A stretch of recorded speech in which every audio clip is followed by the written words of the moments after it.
Hi, it's Bruce Whipple. I want to start with a quick question in this podcast.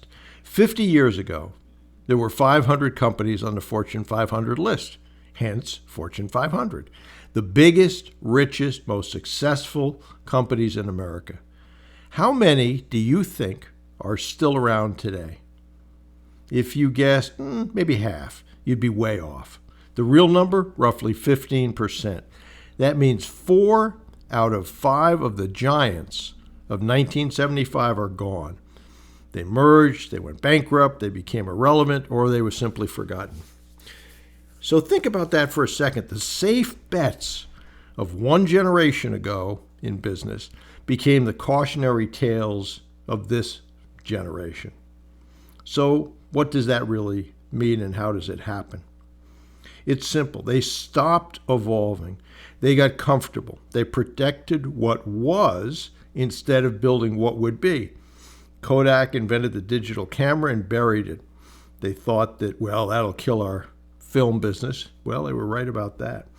Blockbuster had the chance to buy Netflix and laughed it off. No, we rent VHS tapes. We don't need that. Both became tombstones in the business graveyard. The same pattern plays out in small to mid-sized companies as well. The moment you stop asking what's next, you start writing your company's obituary. So what can we learn from this? If 80% of the Fortune 500 companies disappeared, it's not because they lacked talent or capital. It's because they lacked humility and curiosity. They forgot that success is rented, not owned.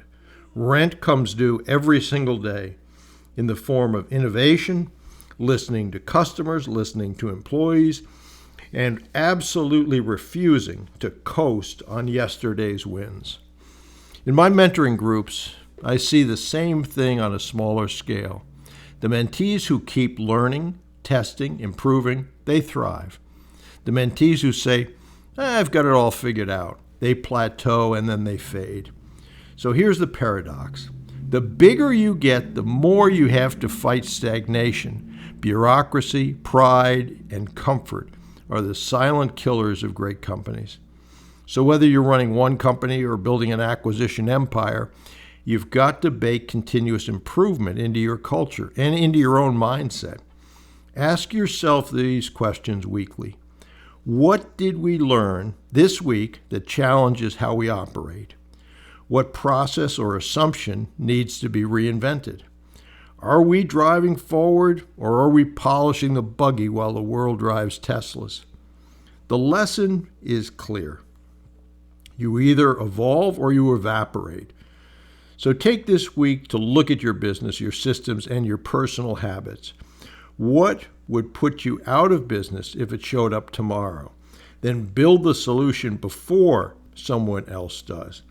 Remember, Fortune 500 status didn't save 400 of the biggest companies from extinction. The only thing that will save you is relentless progress.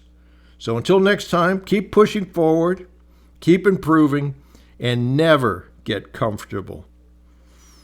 I hope that you ingrain that into yourself and your organization. If you don't know what the steps are in business acquisition, do yourself a favor and go over to brucewhipple.com. The Acquisition Advantage Bootcamp will walk you through what those steps are.